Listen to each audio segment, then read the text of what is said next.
If you're a maintenance supervisor for a commercial property, you've had to deal with everything from leaky faucets to flickering light bulbs. But nothing's worse than that ancient boiler that's lived in the building since the day it was built, 50 years ago. It's enough to make anyone lose their cool. That's where Grainger comes in. With industrial-grade products and dependable fast delivery, Grainger can help with any challenge, from worn-out components to everyday necessities. Call, click Grainger.com, or just stop by. Grainger, for the ones who get it done.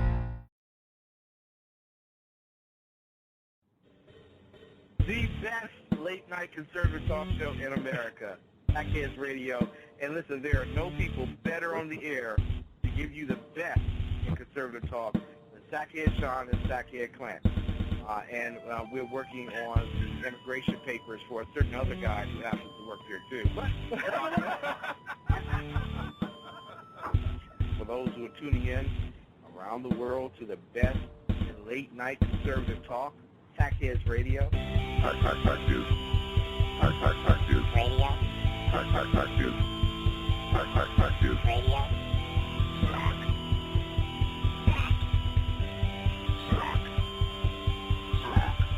The best late-night conservative talk show in America. In America. In America. And in this web was a large, I'm pretty sure it was the biggest spider I've ever seen. Well, I'll be me tonight, I guess. That's fine. Hey, welcome to the Sackheads Radio Show. It's October 1st, 2014. Thank you so much for joining us this evening. Thank you so much to our good friend McClinton. That's what I'm going to call him from now on, is friend McClinton. It just sounds really nice and happy. Are you talking about the exceptional one himself? The exceptional one. Do you want to call him McClinton because that's kind of a white-sounding last name? And you wanted to minimize his racial background? Because I, for one, am going to stand up for our good friend Ken. Oh, man. And so it I begins. will not stand for this sort of injustice from you racist conservative. What? Well, I don't know. You're just sticking to what you know, and I appreciate that. Thank you, everyone in the chat room. Wow, we have a good list tonight. Ron, Ken, Ag, Dan, Jason, Jersey Joe in the chat room. RZ's joining us from the Reactionaries in the chat room.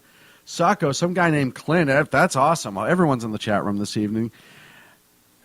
Some guy named Clint. Yeah, no, it's really starting to fire it up. Jason is there. Hang on, something scary. Do we have a camera on in the studio? Why? Did you install a camera and not tell me? Because Reactionary said, "Sup, wankers." So how did he know what the hell we were doing pre-show? Unless there's a camera in here somewhere. Nobody told me. So much to talk about this week. There's not one thing to talk about. I hope we have enough time to get to all of it. Real quick, right now, if you're in the chat room, I just linked it. Jersey Joe had another great show he released this week, earlier today, as a matter of fact. Racist History of Democrats, and that's on our Spreaker feed, Spreaker.com/HR Media. So that's there in the chat room. You got to check it out. He does a great job. As always, check out our other great talent on the SHR Media Network. Sackheads, of course. Doy. Jersey Joe and Politic Reaver. You can also Jason Miller, the Evan Miller Report, and the exceptional one himself, the amazing, the guy who I really feel horrible because I had to let down last night. But fortunately, Dan Butcher of Pundit Press, the amazing Pundit Press, you need to go check them out as well, picked me up, and really it's so cool. And I'll tell you something. We're starting to really have such a good circle of friends and other hosts and everything. So I got in a bind. We call it the Circle of Trust. The Circle of Trust. I was supposed to do Ken's show last night, and my whole family was sick this whole week. So, and I remember you calling me and asked if you could fill in. If I could fill in, and I was. And it was a last-minute thing unable. that I couldn't do it. It was really kind of upsetting to me because I hate to let Ken down. But fortunately, we were able to get in touch with Dan Butcher, and that was Ken's idea. And, of course, Dan stepped right in, and he did an absolutely amazing job. So it's awesome that we have this cool circle that's going on here. Everyone in the chat room, everyone who goes online and reads our stuff at shrmedia.com. We really do appreciate and love you guys very, very much. Ken would like to point out that he knew Clint would have done it last night and done a pretty good job for a white host, and I think that's a lot coming from Ken. It is. Look, I would have nailed it, and I'm not completely white. I mean, I am, but that's not the point. You're not pink like me. And yeah, and you Ken, can go in the sunlight for more than 3.5, 4 minutes. And Ken understands that, right? You know, right. It actually would have been closer with you because I think you would have done the whole show in your Barry White voice. Just because, no, because Ken's show is serious, right? Right. Like, that's what I mean. Like he is completely serious on his show, and then he comes here and he can let himself go. We kind of let ourselves go on our show, so going over there, I would have to be very professional for about the first 10 minutes. Which is why Dan Butcher probably did a 10 times better job than I ever would have, because I don't know if I could be serious for that long. I probably could. But we would have brought some color to his show. And by color, I mean translucency. Yes. Particularly in your case. Translucence is a color. The exceptional one. Hey, Sacco, can you send the exceptional one? Can you IM him the private line? He'd like to call in. Yeah. And I want to make sure that he can have the private line. I do want to say my sympathies to you. Well, now, wait a second. Why would you... Well, I appreciate that, but hold that for a moment. Before you say something nice to me, I'm going to say something mean to you. Okay, that sounds about right. Why would you segregate Ken and have him call a different line than anybody else? Amazingly, this line goes to the bottom of the queue, almost like the back of the bus. Right. Okay, so the and that's line kind we're of going why... to give him, if you look down all of our Right. phone tree, it's the last one that could possibly ring. That's right. Right, but nobody else would know that, so I have to bring it out on the air, right? You're such a jerk. You know, I love the fact that you do everything you can to make me look like the bad guy, and it's really you. Most people, I see it. Most people don't know this, but you like to stir that pot, and somehow I end up being the bad guy. And I don't know. You know what? Maybe it's because of what you say. Some people may take it out of context, and you have that whole nice, sweet nice and sweet Irish guy with your Doc Martens. But, you know... it's Doc Martens. No, so I have to go ahead and I have to issue my apologies to you. And I know last night Oakland lost a tough one against KC. And I know you were really pulling for them. And they had a good team. They had the ability to do it. It was just it was just one of those things that it wasn't their year. And I was... Now Taxes is 100% free when you file in the TurboTax app if you didn't file with us last year. Oh, yeah? Yeah, just do your own taxes in the app by 2/18. What if I have lots of forms? All good, all 100% free. What if I had 3 jobs? Still 100% free. What if I once saw Bigfoot? That has nothing to do with taxes, so still 100% free. Now that's what I'm talking about. Now this is Taxes. See if you qualify in the TurboTax app. Excludes TurboTax Live, must start and file in app by 2/18. Zaxby's just out Philly the Philly again. The Zaxby's Chicken Philly is back with garlic aioli, sauteed peppers and onions, decadent melty cheese, and your choice of Zaxby's signature crispy chicken fingers or delicious grilled chicken. But it's only back for a limited time, so enjoy it while you can. No pressure. It's just the greatest sandwich of all time on a ticking clock. Order the Chicken Philly today. Who's got the sauce? Zaxby's.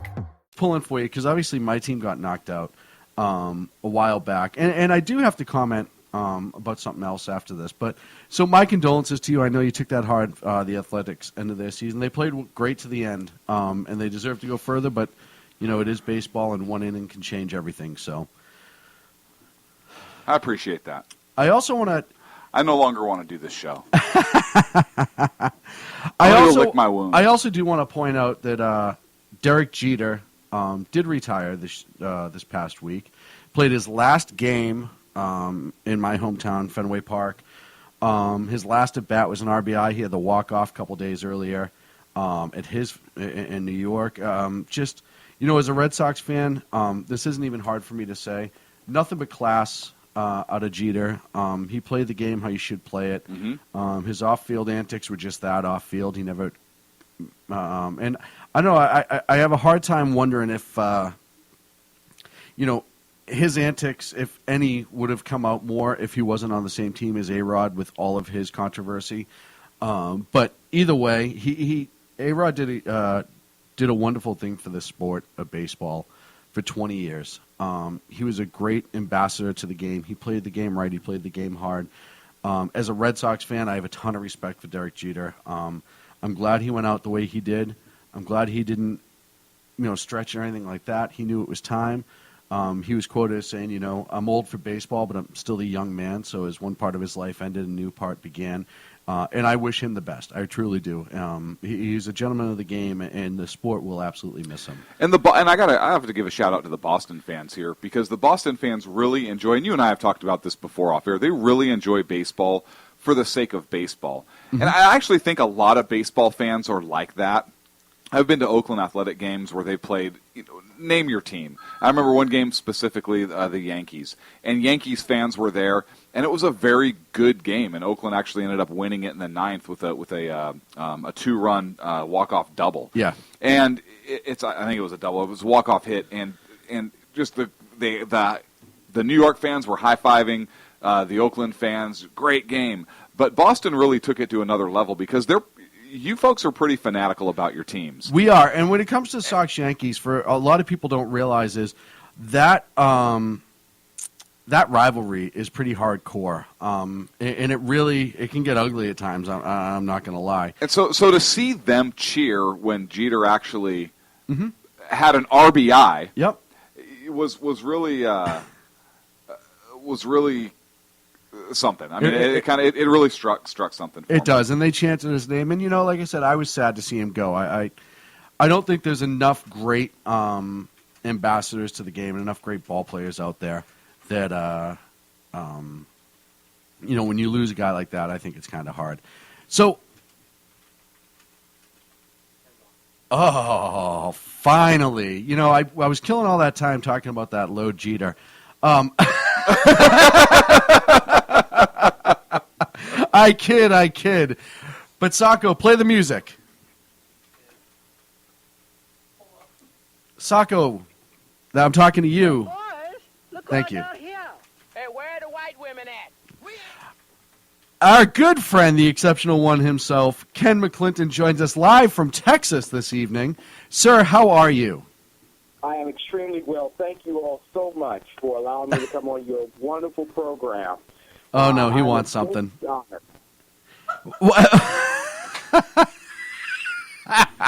Ken, how are you tonight, sir? Well, I am doing extremely well, Clint. Thank you so much for your cultured response and retort towards me. The truth of the matter... Sir, I'd like to say, I know you to be an educated man and a man of principles. And I don't judge you based upon any photographs I've seen or any kind of music or sound bites that these two characters have cooked up for you to play. And I want you to know, sir, that I treat you with the utmost dignity and respect as a human being, and I am proud to call you friend and to have you on this show as a guest. Well, thank you, sir. And let me just say that my friend, that address is a huge step up from the way I was treated yesterday. Apparently... Oh, here it comes. Apparently... see, I want to give the true story. You know, the show that comes on later on that tells you the story after the story, the stuff that they didn't really put in the movie. I want to tell you what happened. Sean, going on a binge cocaine thing yesterday, called me, first asking if I had any on me. You know what I'm saying? And I was like, Sean, yo, man, you don't call me on this number from that particular place. I called the wrong number, and I'm sorry. That's normally the delivery line. And then Sean said, listen, before I go on your show, I would prefer to go to a KKK meeting. And so at that point... said,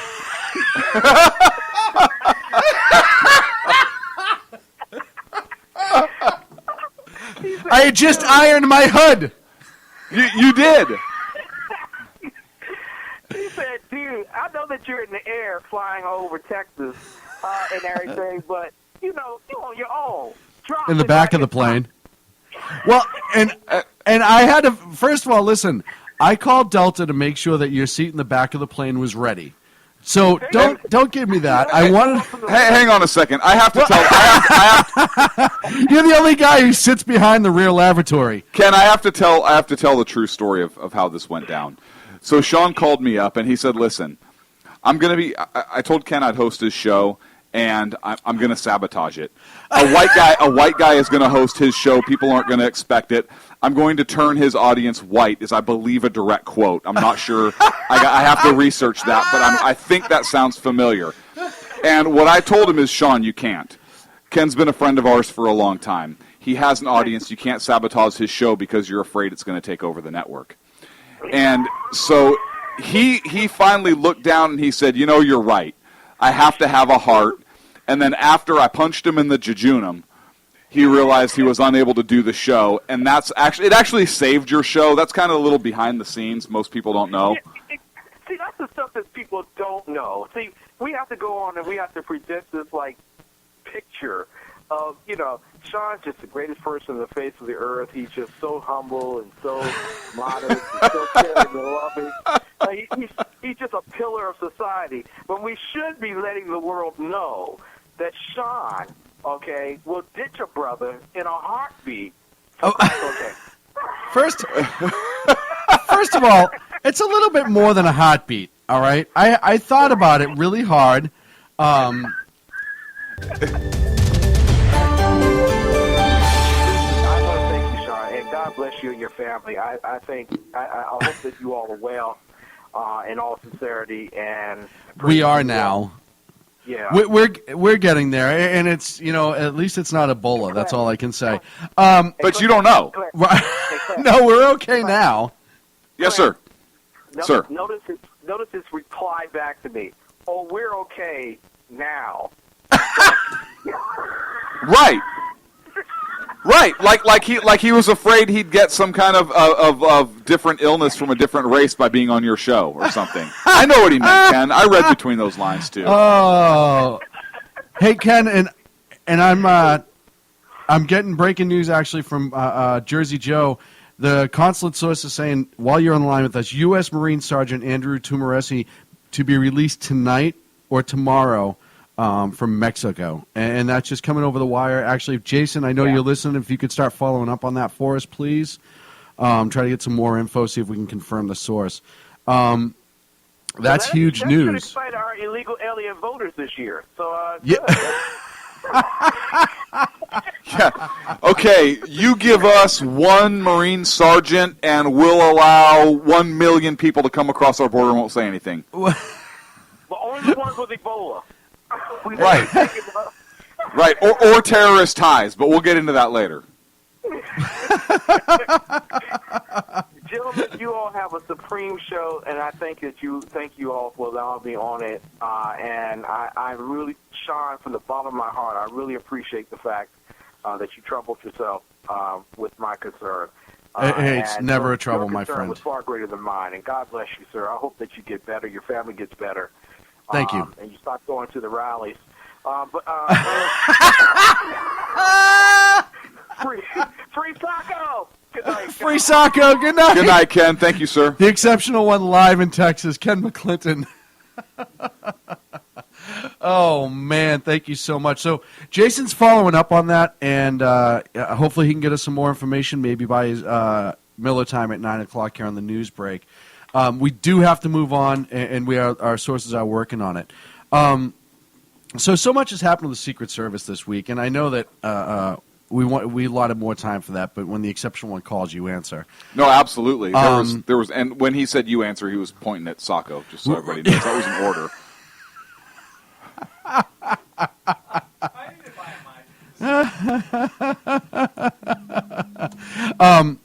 So Julia Pearson stepped down today. She's the Secret Service director. Oh, that broad? That chick decided to step down. She could probably kill me with one hand. Yeah, because she'd point at some guy with a gun to do Be it. like, hey, go get him. amid bipartisan call, people on both sides, Nancy Pelosi, Boehner, everybody was calling for her resignation. And we're talking the last couple of weeks with the breaches at the White House. We're finding out now that the guy, the former Army soldier who made it all the way into what I'm hearing is the East Room of the White House, which is extremely far in if you have any knowledge of the White House.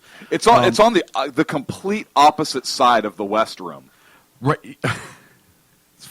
Like the complete opposite side. As far away as humanly possible. You're right. That's a good point. Thanks, Clint. Yeah, no problem. Important safety tips. Thanks, Egon. More recently, we learned that while the president was in Atlanta, he's on the elevator with a guy who's supposed to be contract security, for so they say, who they found out later was an armed ex-felon. Yeah, he was right next to the president. And he was staring at the president. He got Secret Service's attention, refused to get off the elevator. He was fired on the spot, and then produces a gun. Yeah, to turn it over. And Secret Service was like, "Oh, hey, bud, how you doing? So you were checked out. That's cool. Yeah, thanks for not hurting the president." The Washington Times today.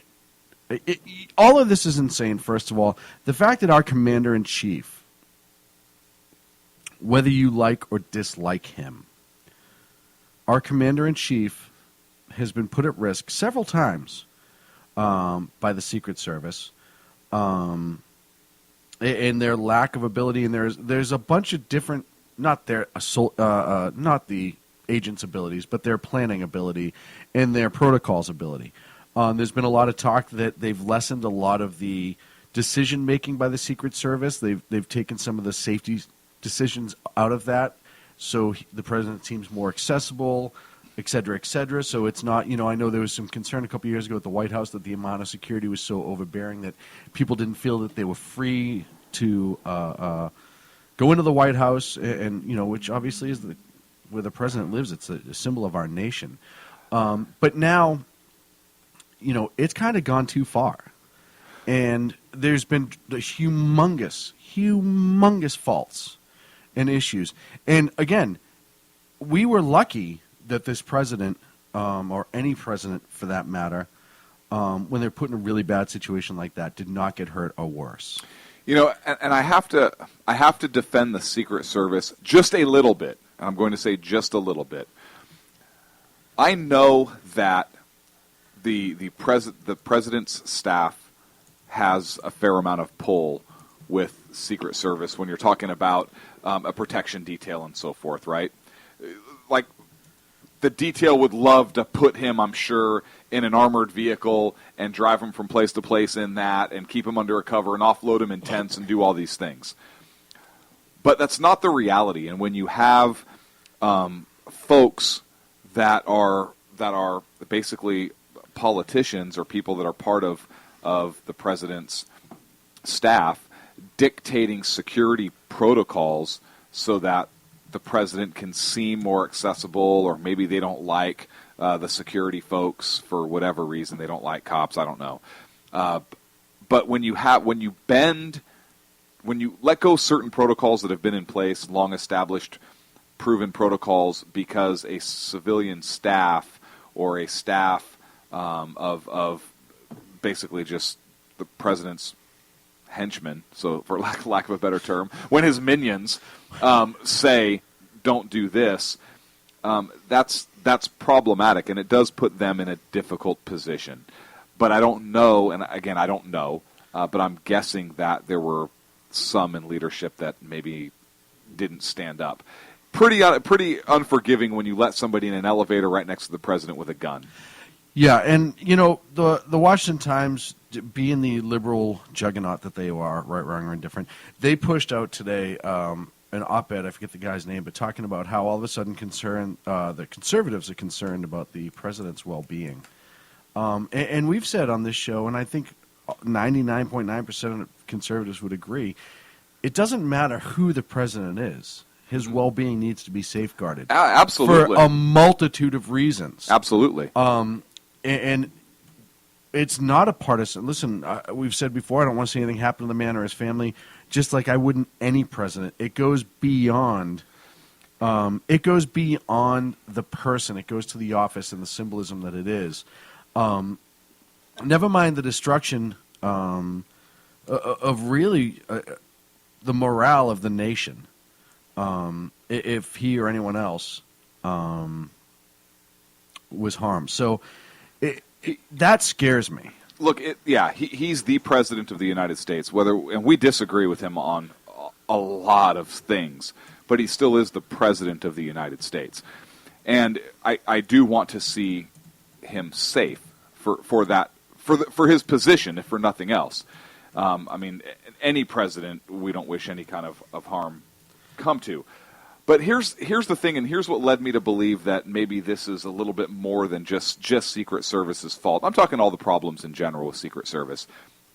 First of all, you have to change the name. Because Secret Service, SS, too close, right? Kind of weird. Well, it's not really a secret. It's been the 50 guys right. walking with the president that have dark sunglasses and earpieces. Yeah. We know who they are. SS. It's been done before. Didn't work out so well, right? So maybe let's change it like Presidential Protection Force or something. I don't know. But afterwards, when they were combing the lawn of the White House, did you see some of the guys with like long guns, but they were still in bags? Yes. They were still in like gun cases? Yeah. Really? Yeah. Sack up. Yeah, literally. Sack up. Unsack. Yeah, well, take your gun out. Let people see you. That's the counter-assault force. You just had a breach. Let people see the guns out. It's not a police state. It's not a military state. You had a breach at the White House. You have a job to do. Take out the guns, and then the next person wanting to do the breach is going to see that there's some business that can be taken care of if you want to bring harm to those in our country. Egg has a good idea. We should call them MIBs. Just rename them Men in Black. And not Ken. That wasn't because. Oh, see, this is where that's going to go. Is that what Ken said? Well, and one of the jokes in the chat room, I think Ken led up to this, is the biggest protection that Obama has is Biden, and I would agree with that. Listen, it goes, and I said before, if you don't think it goes beyond this president, if you don't think it's an office issue, that's the most important thing. And I think any president, any pundit would agree with you on that. I think that this, whatever her name is, who's the head of the Secret Service, since she took over, and I've read some stories or whatever, the morale in the department has gone down, especially on the top couple teams. Yeah, can't get hookers anymore. It's ridiculous. Can't get hookers. You can't do anything. There's always been issues with first ladies, because you hear all the chat, well, the first lady treats them like garbage or whatever. We've always heard that. You heard that with the Clintons, that Hillary was just horrible with the Secret Service. They still did a good job protecting. It was leadership. And before she stepped down, like I said, I heard that they just did not like her. They did not like her policies. They didn't like the way she ran things. Julia Pearson, yeah. Thank you. Mm-hmm. And it's really hard to work for a boss that you don't like. It doesn't matter what your job is. But when she's making your job more difficult by doing silly things versus your number one job, and I said this, I don't care when they're in Colombia if they're hooking up with hookers and drinking beer on their time off. I really don't care. No more do I care what anybody does in their own time out of country. It doesn't matter. Right. Do they do a good job? If they're doing their job and it's legal, which it was, we forget that, then who cares?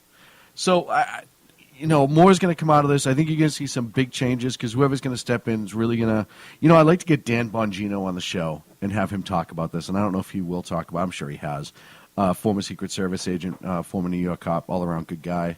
And I'm going to reach out to him this week just to see if maybe we can talk to him about it. We're going to push Miller time back to 5 past. I know, Sacco. Thank you, Sacco. Jason's actually digging up some info, and he wants to see if he can push it back to 9:05, so we will do that on Andrew Tumaresi. So 9:05 for an update on that. And we are up against a break. So we're going to be back in 3.5 minutes here on the Sackheads Radio Show. Stick around. When we come back, we'll talk about Oklahoma beheadings.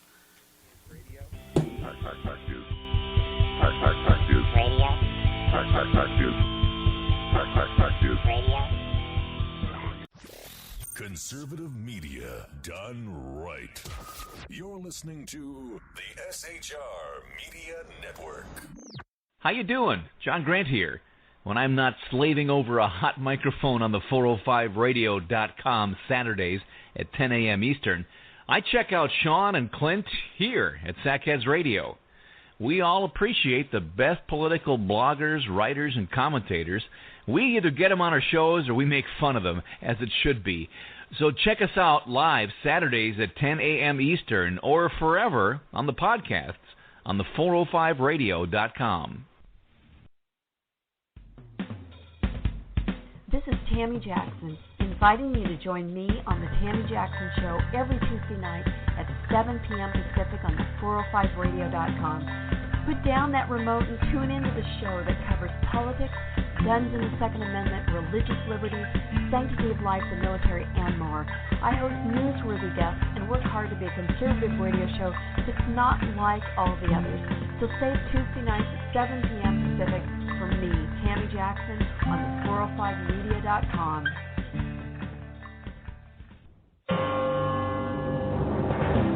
Hello, I'm Paul, a student at Hillsdale College. Here is my professor, Dr. Larry Arnn, on the separation of church and state. America's founders believed in the separation of church and state, in that the country was not to have an official religion or an official sect.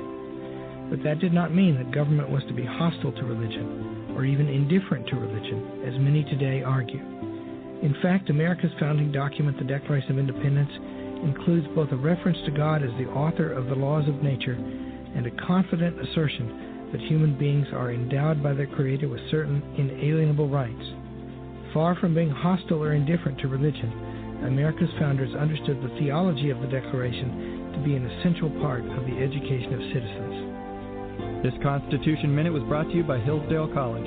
To join the national conversation on the Constitution, go to constitutionminute.org.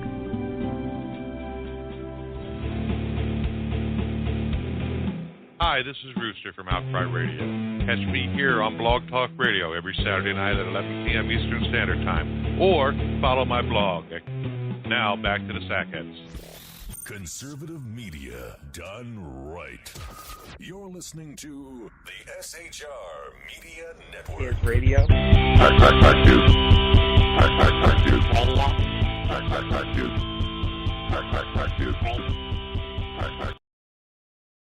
Welcome back to the Sackheads Radio Show. We are in segment 2. I'm Sackhead Clint, seated to my left or to my right because the world is round. Could be circular. Is Sackhead Sean. Do you know tonight in California is the California Hall of Fame? No, I did not know that. You know Dr. Dre is getting inducted into the California Hall of Fame for cancer research? No, for Dre Beats. Oh, you said doctor. I thought I see what you're saying now. Yeah, I actually didn't. No, not Dr. J either.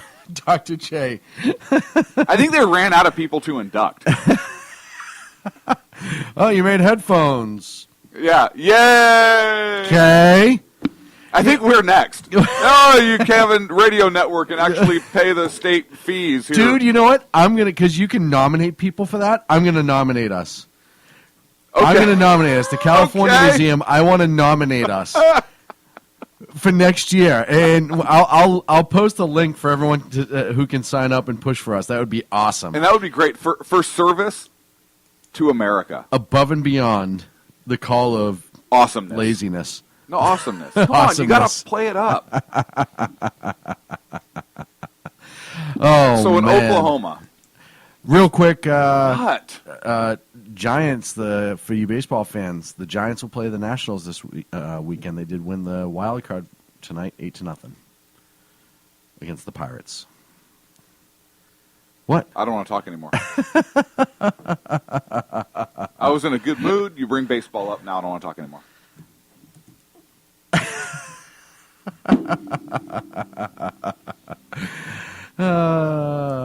Stop. Alton Nolan, a 30-year-old man. That's not his real name. What's his real name now? Not now. That was his real name. Right, but he's changed it. That was his real name. Okay, fine. He changed it. recently converted to a different faith, but we'll get to that in a moment. So, Mr. Nolan, and I hate to even say Mr. between this because I don't think he deserves any kind of recognition respect or recognition. Yeah, he deserves a fair trial or to be tried for treason, either one. So he went into Vaughn Foods, and this is in Oklahoma, and he recently converted to the Muslim faith, was a former employee of Vaughn Foods, drove to the front of the business, crashed his car, walked inside, and there was 54-year-old Colleen Hufford. He had a knife. He stabbed Miss Hufford several times, and then he beheaded her. Reports I've heard indicated that he was saying Muslim-related things inside. Those are unconfirmed unless you've seen a report elsewhere. I have not. But I have heard that again. That is unconfirmed on my end. He then sees another woman, Tracy Johnson, 43 years old. He begins attacking her with the edged weapon as well, the knife as well. There's an individual there in the store who was carrying a concealed firearm. He's the chief operating officer, Mark Vaughn, and he's also a reserve deputy sheriff. He had his firearm. He heard the attack, saw this individual stabbing a second victim, and he shot him in order to stop the threat. Used a concealed firearm, present on scene, stopped a violent attack. Amazing.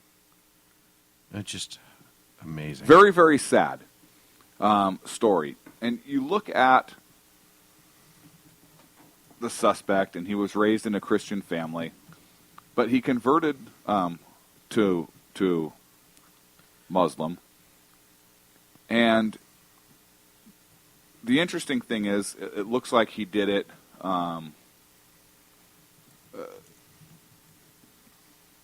Looks like he did it while he was in prison, perhaps. Weird, right? Because that doesn't happen a lot. He has a rap sheet. He's got a fairly lengthy criminal record. And the thought is he converted to Islam somewhere in jail. Now, the real problem that I have with this, first of all, there was a big push to call it workplace violence as opposed to terrorism. This was a lone wolf attack. I believe it was Hannity pulled up what was believed to be his Facebook page the day of the attack. There were a lot of anti-Israel, anti-American things on there, clearly extreme Muslim views, and so there is those ties. So here we have another attack, lone wolf, on U.S. soil, where there's a connection to radical Islam, and the federal government does not want to classify it as a terrorist attack here at the homeland. I think that's irresponsible for a couple reasons. First of all, well, there's a couple things wrong with this if you are a liberal or if you work for the American government right now. First thing that's wrong with it is a citizen used a firearm to stop a violent attack. But he was a deputy sheriff. No, he was a reserve deputy sheriff. He was a plant employee. He wasn't a full-time police officer. He was a reservist. Still a private citizen. Not on duty. Not at all. Stopped an attack with a firearm. Mm-hmm. That's the first problem, right? If you're a liberal. Second problem is a Islam convert beheads somebody after ISIS calls for attacks to happen on U.S. soil and for beheadings and so forth. Mm-hmm.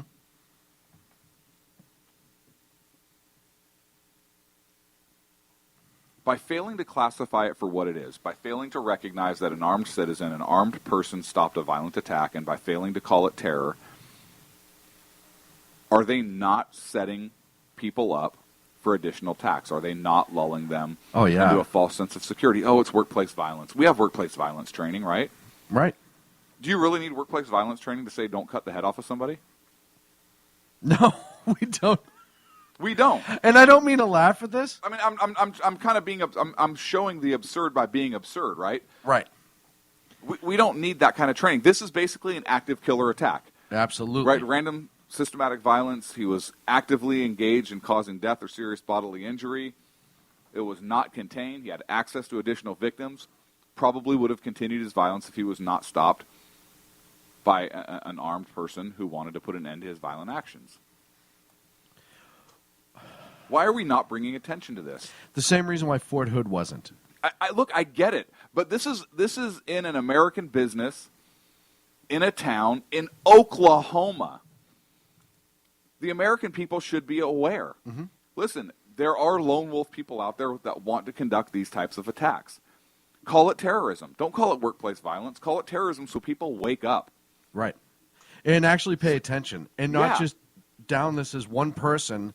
And listen, we're going to talk about the second thing that's starting to grow in this country that's an issue. This is starting to be an issue. The fact that there are extremists starting to carry out these attacks on our soil. And there have been for a while, but now it's starting to get more personal, and now it's starting to get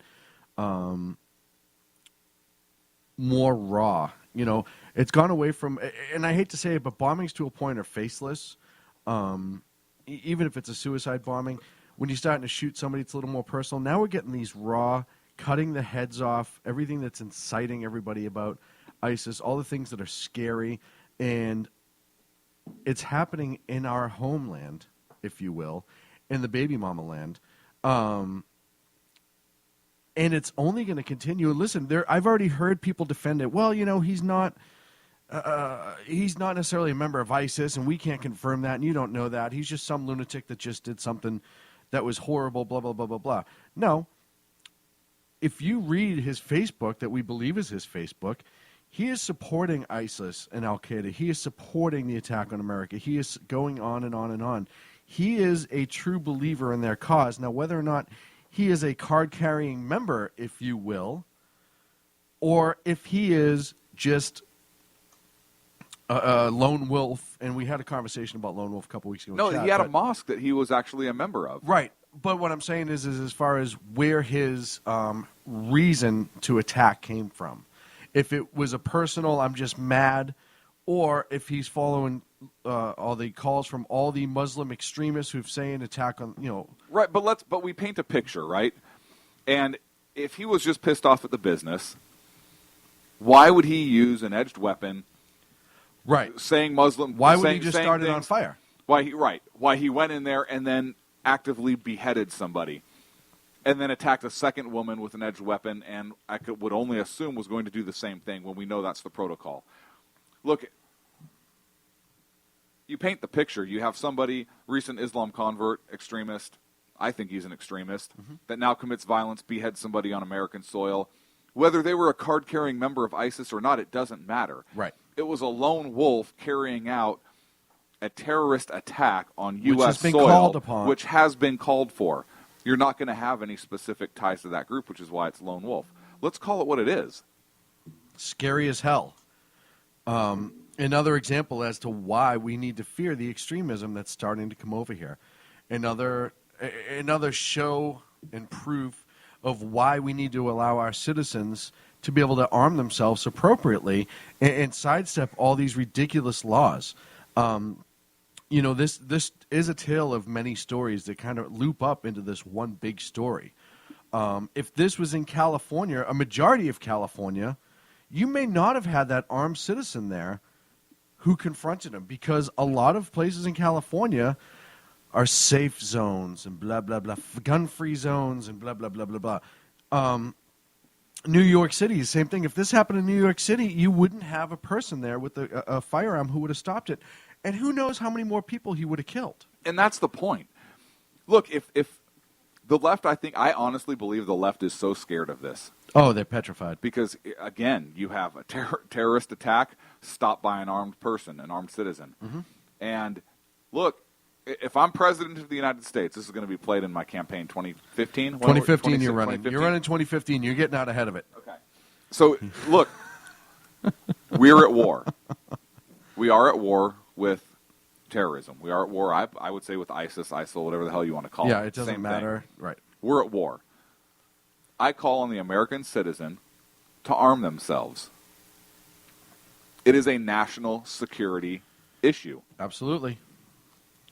Bring back civil defenses. By failing to arm yourself, in my opinion, or by the government not allowing, and I use that term loosely, and we can get on that topic another time, people to carry firearms, they are putting more citizens at risk in a time of war. Well, and look, I'd call for people, and we talked about it a little bit last week. But do you think these types of attacks would happen if they expect to be stopped by armed resistance? Absolutely no, not. Cowardly. Would this is individual, cowardly. would Nolan have chosen this site if he thought that he was going to be stopped? No. With a gun? Nope. They're cowardly attacks. And listen, we've seen the videos out there, and they're great videos. There's a video of a whole bunch of ISIS militants in the Middle East who were captured. And these guys that are burning down villages and killing babies and being these quote-unquote what they believe to be tough guys. I'm not saying they are, but it's what they believe. And as soon as they were captured by Iraqis, the video is them crying, begging for life, begging to be spared. They're giant cowards. That's why they wouldn't do anything individually. It wasn't until they got mass groups together and more and more and more. You pick off the weak ones in the herd and start at the bottom. This is what happens. These people are cowards. And they would not go anywhere if they thought they would be met with an opposing force of any kind. You know, and that's something that I think we need to build on in this country. People need to know. You know, you're starting to see it start to trickle out the last year or so. We're seeing more and more stories about armed citizens protecting themselves or other people against a violent attack, home invasions, et cetera, et cetera.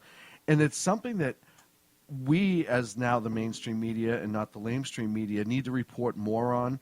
And we really need to highlight those moments of heroes with these people. And that's what they are. The people that... This Mr. Vaughn is a hero. He saved who knows how many people's lives. And that's something that needs to be remembered as well. And it's something that we really need to highlight. That's the good in this. And I you know, with a story like this, it's so hard to discuss any good. I mean, what he did to the victims and what he would have done if he was continued. We all know how horrible it is. But this is another act of a brave American who really still risked his life. And you could say, oh, he had a gun. He wasn't really risking his life. No, he still risked his life. He put himself in a situation he didn't even really have to put himself in, except for the fact that morally, I bet you he had to. But nothing else but his morals forced him into that situation. He could have fled. He could have been a good witness, as they like to say. Oh, be a good witness. Yeah. That's their way of saying, you know, be a coward and not do anything. No, he engaged. He confronted evil, the face of evil, if you will, at that moment in time. That man was the face of evil to those people. And he confronted them and did so heroically and showed what a good American citizen with morals and values in the right place and the tools can do, and what would happen more and more of this country, and I say it all the time, if we got rid of these ridiculous gun laws. It's just, there's no doubt in my mind. I wonder, and you don't hear anybody standing up and say, oh, he shot him. The horror, he shot the poor innocent guy who beheaded a woman and tried to behead another one. He used a gun, how violent is he? Wait, what? I'm waiting for somebody to be like, why do you have a gun in a workplace? Well, it's his friggin' business. Right. He may have a policy at that business that says everybody has a gun at work. And I bet you there's going to be... We do at Sackheads Radio. We do at Sackheads Radio. That's right. We have the Sackheads Armory. And more as time goes on, you're starting to see gun-friendly business owners and store owners really starting to push the forefront. I saw a sign online the other day of like a coffee shop somewhere in, I want to say it was Montana or something, but it pretty much said if you had a gun, you get 15% off your meal. How about this? Instead of a gun-free zone, it's a gun-full zone. You shall have a gun to shop here. Yes. Because that would be so great. Because we don't want anybody being unsafe. And if you're a bad guy and you bring a gun in and there's a bunch of good guys with guns shopping, you're probably not going to get froggy and jump. Well, you know, I'm just saying. And we talk about this all the time. I don't think people should be forced necessarily to carry a gun if they don't want to, because right. But if they want to frequent my business, they will. Well, that's one way to look at it as well, right? Oh, we're getting calls for free Sacco, and can you discriminate against non-gun owners or anti-gunners? I don't know. Is that a protected class? You know, real quick, and I don't want to jump off the subject, but you guys in the chat room, you start the free Sacco hashtag every once in a while. Put your money where your mouth is. Let's get it up on Twitter. I want you to get free Sacco up on Twitter and get it going, because you know what? If you do some research, there is a free Sacco Twitter account that maybe, just maybe, you can work on. So I'm just saying, get out there and make it happen. I know you guys, you know, you're all tough behind your computer and stuff like that. But what are you even saying?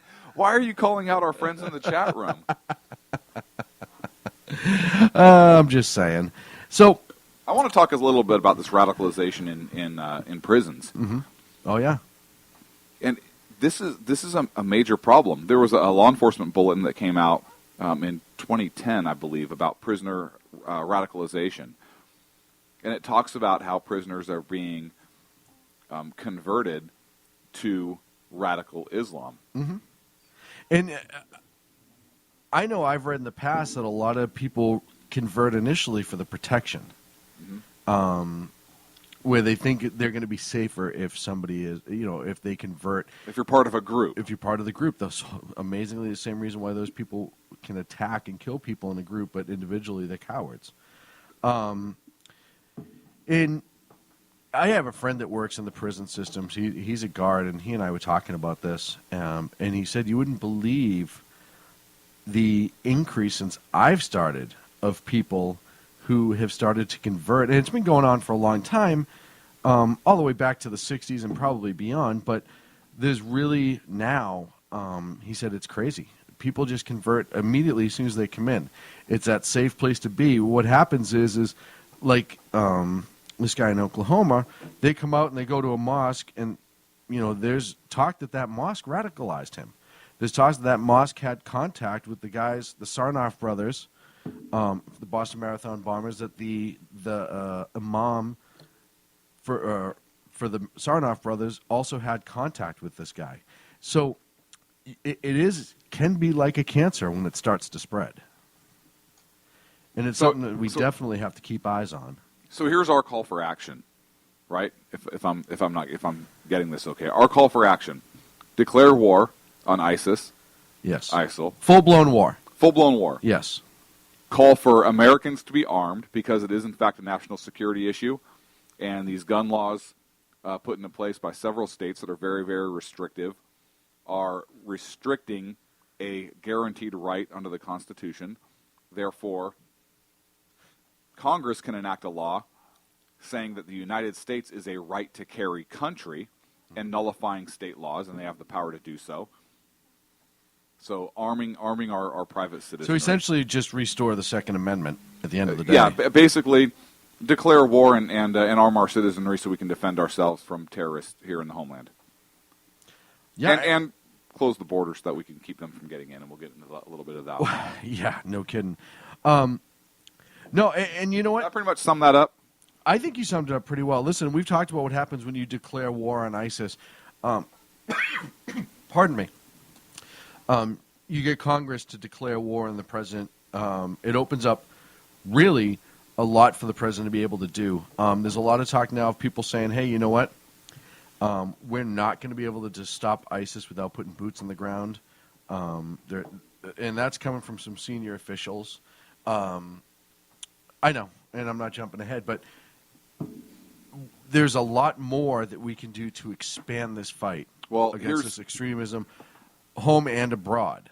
And here's the other scary part, and I know we had this slated to go into the next segment, but I really think it fits well here, is DOJ just decided that they're banning the ability of agents and of law enforcement to use racial and religious grounds in order to profile in federal investigations, including cases involving national security. That's weird. Why? In light of all of this that's happening, I the know Department why. of Justice is going to say, oh, no. You cannot use religion or race even as a consideration, even if it involves national security matters. Is this going to matter when Mr. Holder finally leaves us?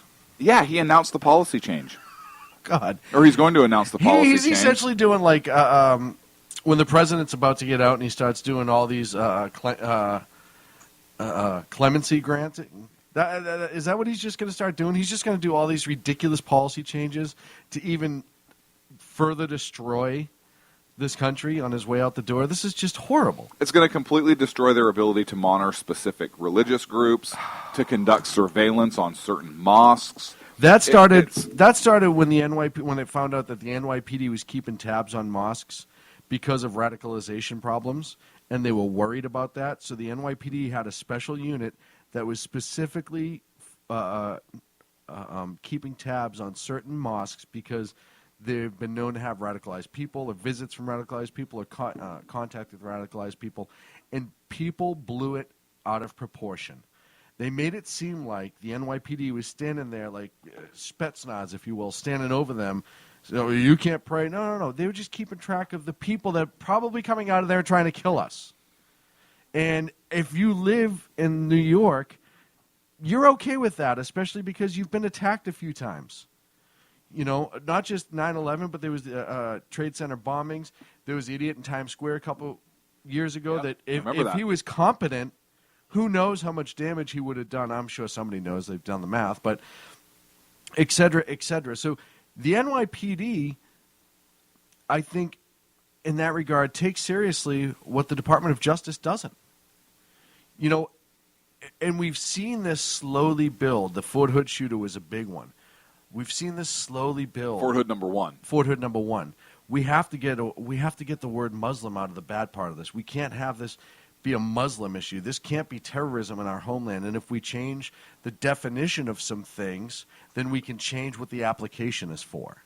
And we've talked about that in the show many, many, many of times. So now, if you take out the religion aspect and the racial profiling aspect, what does that do? That opens up your quote-unquote terrorism research to a lot more people, or it also overlooks a lot of people, depending on who's in charge. And that's a serious problem, folks. Look, I don't believe in looking at anybody just because they're a certain anything. Right. But when you're at war and we have terrorist attacks happening here in the United States, it has to be a factor. Yeah. Oh, right? no, it absolutely. Not the defining factor. It's not like we're saying, you know what, he's Muslim, so we're going to watch him. Right. But it has to be a factor to consider. And right. to say that you can't even consider it as a factor at all is completely ludicrous to me. Well, essentially, we are up against a break. Thanks, Sacco. But essentially, if you turn around and say, hey, you know what? This guy's a terrorist because he's Muslim, like you said, that's a little bit too far. But if he's having ties to Islamic extremist groups, if he is, what if he's Chechen and completely white, right? But you're watching him, but now you throw the race out. Well, it's only certain Chechens, but it is just, all it does is muddy the waters of what the current threat is. Listen, I mean, I hate to say it, but in World War II, we had our eyes on a couple different groups. The Germans, the Japanese. We didn't do a very good job of it, to be honest. Right. We did actually intern them unlawfully. Right. But we should have done something. You know, we were watching them. Yeah, we went too far with it in that regard, and I will agree with that. But the reality is we knew who the enemy was. I get bad news for you, folks. We know who our enemy is right now. And but everybody's more worried about political correctness than protecting than our they country. are about protecting our country. All right, we're against the and that to me break. is sad. We got Jason live on the phone? All right. It is Miller time. Jason Miller's live on the phone with us. He is going to give us an update on what's going on with Sergeant Tumoresi and the Marine held in Mexico. Jason, sir, take it away.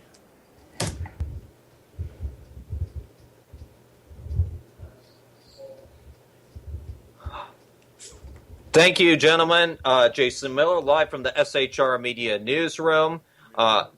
And thanks to you guys. Update on that story that the Sackhead Sean broke at 8:30 Pacific Standard Time right here on the SHR Media Network. There was a tweet put out from a reporter from WISN television out of Milwaukee, Wisconsin, saying that consulate source said that Marine Sergeant Andrew Tomorosi was to be released from Mexico tonight or Thursday morning.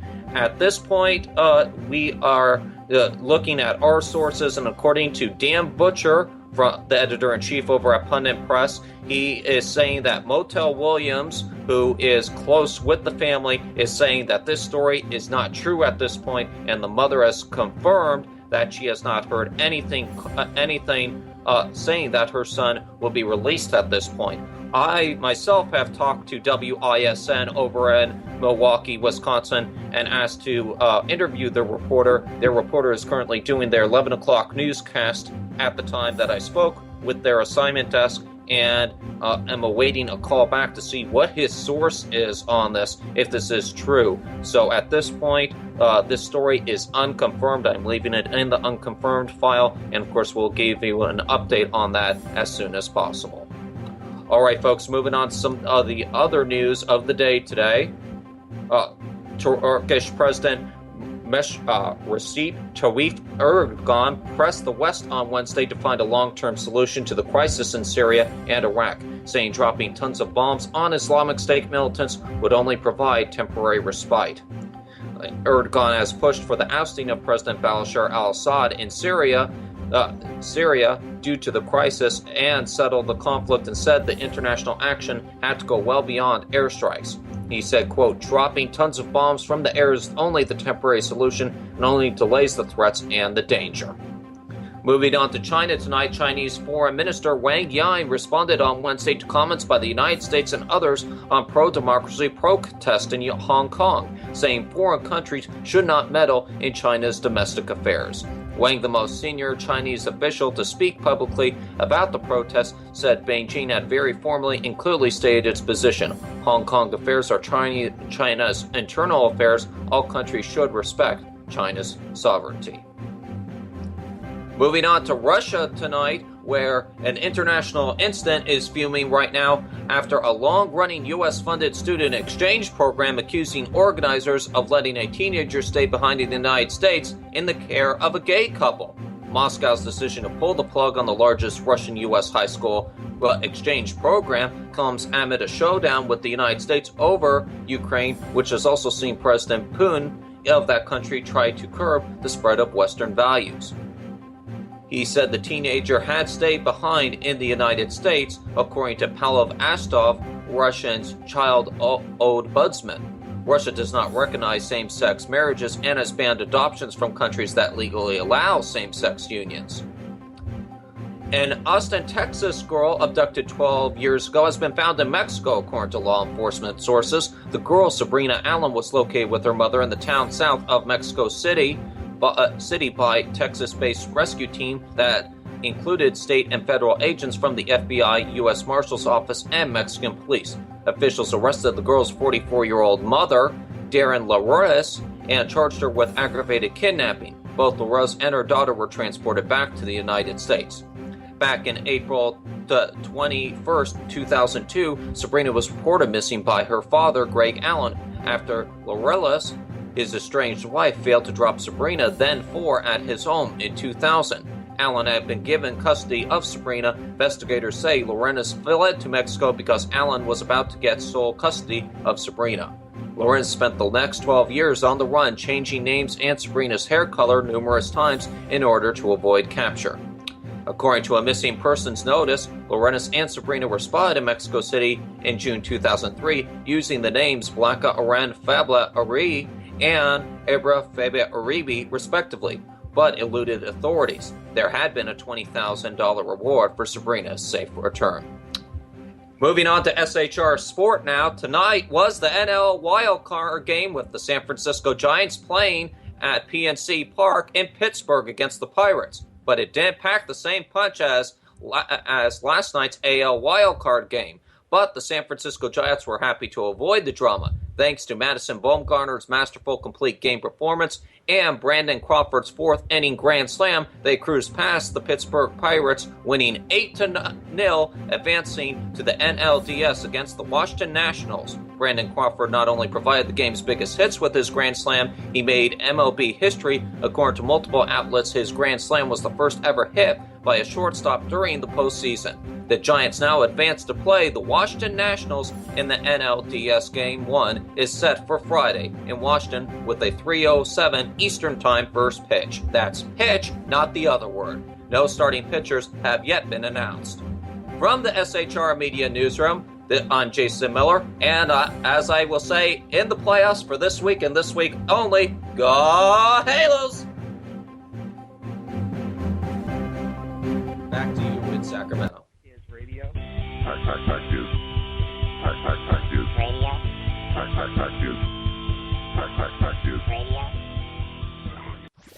Conservative media done right.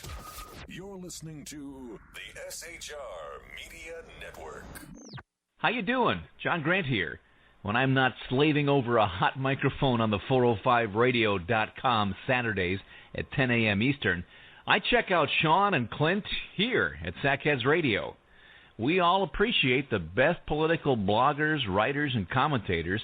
We either get them on our shows or we make fun of them, as it should be. So check us out live Saturdays at 10 a.m. Eastern or forever on the podcasts on the 405radio.com. This is Tammy Jackson, inviting you to join me on the Tammy Jackson Show every Tuesday night at 7 p.m. Pacific on the 405radio.com. Put down that remote and tune into the show that covers politics, guns and the Second Amendment, religious liberties, sanctity of life, the military, and more. I host newsworthy guests and work hard to be a conservative radio show that's not like all the others. So save Tuesday nights at 7 p.m. Pacific for me, Tammy Jackson, on the 405media.com.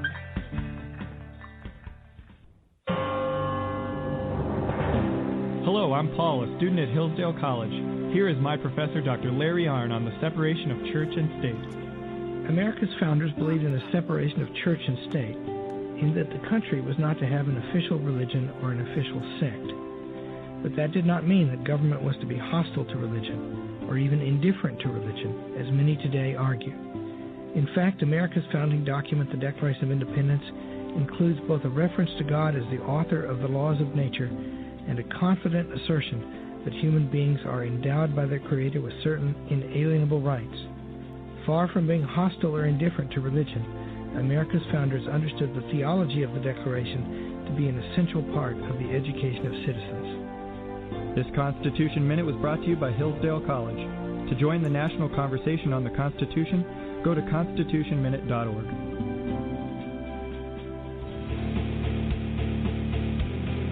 Hi, this is Rooster from Outcry Radio. Catch me here on Blog Talk Radio every Saturday night at 11 p.m. Eastern Standard Time, or follow my blog. Now, back to the Sackheads. Conservative media done right. You're listening to the SHR Media Network. Radio.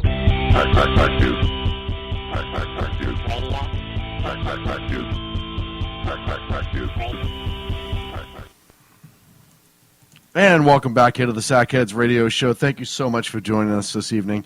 You know, so while you're over there kicking my headphones out of the thing where the headphones go and whatnot. Right, the headphone plugger in. I'm over here trying to take a page out of Ken's book and constantly make our show a little bit better. So I've been doing a little webcam of my fat face for a little while on broadband, on Ustream. Yeah, don't look at me like that. I actually have a webcam going right now facing me. Me. Just me. What are you looking at me like that for? What? I have no idea what you're talking about. I'm outside right now. So the fact that you're telling folks that I'm looking at you.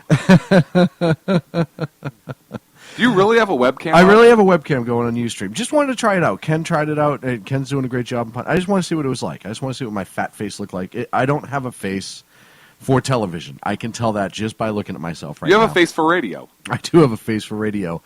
But Jersey Joe says that there. That's a little bit better. The darker, the better, folks. Jersey Joe turns around and says, "I look gassy." Gassy. Is that really a good? Do you really think I look gassy? As in you're full of hot air, or is it I don't you know look like what you're he about means. I'm insulted. You know, it's like the new guy in The Rookie where he sits down on the end of the bench and just shuts up. I'm like, hey kid, what the hell are you talking about? Get out there and carry that bag of balls to the dugout. Get out of here. So gassy, Lord. Egg says I have a face for a semiphone. Moving right along, ISIS. Wait, what? Did you hear the U.S. embassy in Yemen was attacked? Yeah. They missed. Like they fired a rocket and missed. Okay, first of all, how do you fire a rocket at a building and miss? Well, did you ever hear the broadside of the barn Did the statement? camel move? What?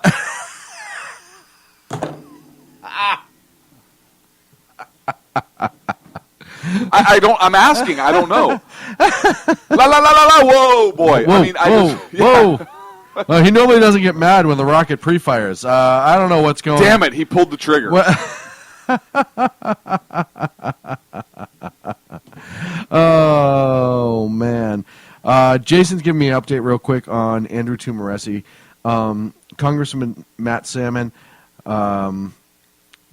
Let's see. This is from Ed Roy, the chairman of the House Foreign Affairs Committee. I have pressed the case with the Attorney General of Mexico. I'm confident that the humanitarian release of Andrew will occur very soon. So that's an update right now that's just coming off the wire. So we'll keep you posted until the end of the show if anything changes. I really appreciate that, Jason. So he does good work. He does great work.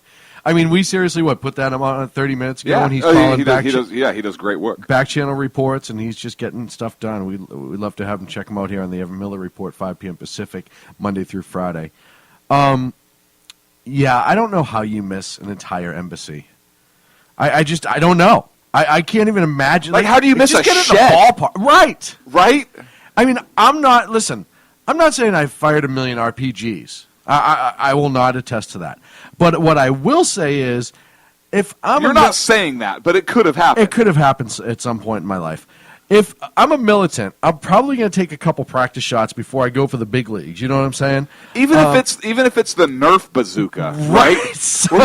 With the big foam dart, potato gun that you have to pump up, potato gun, anything, right? Something slingshot. I would have done some sort of practice. Listen, I'm glad their incompetence was what it was. I'm really glad. Absolutely. But I saw that and I was like, oh wow, the rocket attack on our embassy in Yemen, which I don't even know why we haven't opened there, but I'm sure Hillary knew what she was doing when she opened it. Yeah, man.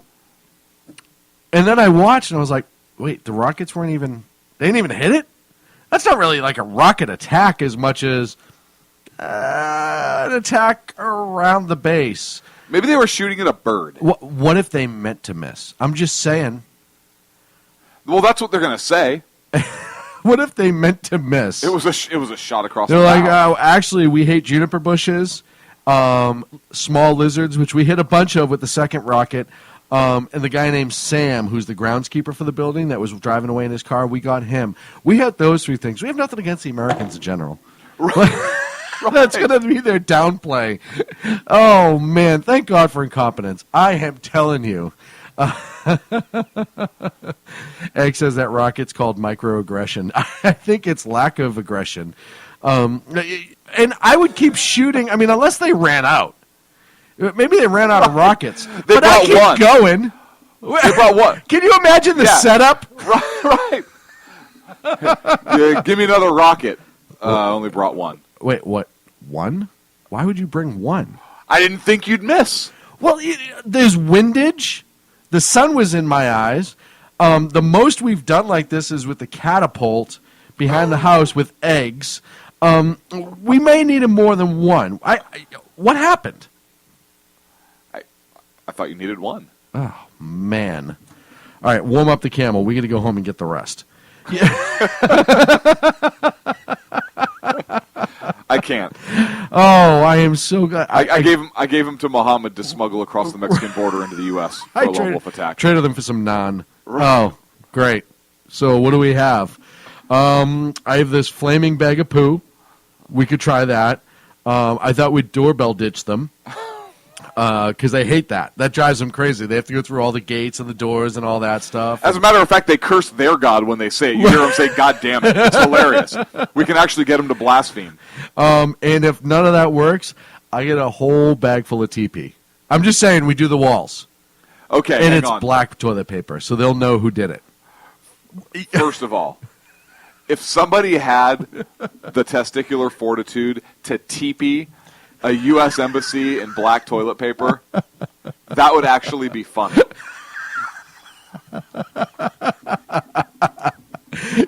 Just a teepee attack. It's like a bad TV show. It's like Hogan's Heroes. Why can't we do a Hogan's Heroes, but for Muslim extremists, for ISIS? I was just thinking there's a show on Cartoon Network called The Venture Brothers, and it's like a knockoff of Johnny Quest. And if you've never seen it, I'm not going to explain the whole thing to you, but one of their adversaries is this guy, Baron von Underbite, who owns this. He's this horrible dictator in this tiny country that's just north of Michigan, which I think is really funny. But there's Canada? No, it's just between Canada and Michigan. Oh. There's an underground movement who's trying to upend him in one of the episodes. And it's all these guys like, oh, we're the underground and the resistance. And they're doing things like sneaking into his room at night and like putting his hand in warm water so he pees the bed, or putting like cat hair in his food and stuff like that. So and like that's the furthest they can get with it. And that's all I think of these guys right now. So here's what we're coming up this week. We have the Tuesday night TP of the American Embassy. We're going to let the air out of the tires of the Jeep for the American Embassy. They ordered whole fat milk. We're going to make sure that goes to 2%. And we're going to draw pictures of Jesus. If we don't like it drawn of our person, they must hate it. They must hate it. So we're going to draw pictures of Jesus. And hang it all over their embassy. So we've established that the Yemen version of ISIS is horrible. Or Al-Qaeda. Or Al-Qaeda. Now, Obama came out this week, and he's been getting some criticism. His administration's been getting a lot of criticism for the rise of ISIS, and hey, how did you miss this? And he came out on 60 Minutes this week and criticized the intel community. He basically blamed James Clapper, the director of national intelligence. Which I always he think threw of them Clacker. under the bus. I'm pretty sure it says Goodyear on James Clapper's forehead and underwear. I just see him like walking to like the East Wing or walking the Oval Office, just like, I'm going to have a meeting with the president. What's that sound? Beep, beep. Whoa, dum, dum. And I just got run over by a bus in the hallway of the White House. How is that even Oh, President's on 60 Minutes. Gotcha. I don't even... And this is one of those times where how do you, as James Clapper, not turn around and say to the president, up yours? He kind of has in a roundabout way. So here's what Obama said. He says, quote, "Our head of the intelligence community, Jim Clapper, has acknowledged that I think they underestimated what had been taking place in Syria." Let's break that sentence down.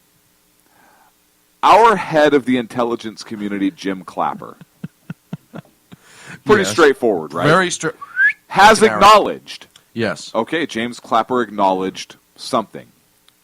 Here's where it gets dicey. That I think they underestimated what had been taking place. So I think they underestimated. So Jim Clapper has acknowledged that I think they underestimated. So Jim Clapper says, yeah, the president thinks we underestimated it, but we didn't. Right. Right? And that's the key point. Let's break that. I mean, you break it down, and the president's saying, yeah, Jim Clapper, he acknowledges that I think they underestimated what happened. Okay. Well, what? Yeah, Mr. President, you think we underestimated it. It's actually freaking worse than we thought, and we've been telling you how bad it is. Everybody has been. For years, we've all been telling you. As a matter of fact, here's the Post-it note. Here's the stories. Here's all the intelligence briefings you attended. That's what I want to see. Oh, I want to see the first intelligence briefing. I don't need to see all of them. No, you I want to can't. see He hasn't been going to them. declassified. Well, no, but the briefings are still presented. He's just not there. It's presented to members of the cabinet. Oh, I want to see the date on the very like Mrs. first Butterworth's in the cabinet and Uncle Jemima. But why? Because he's black?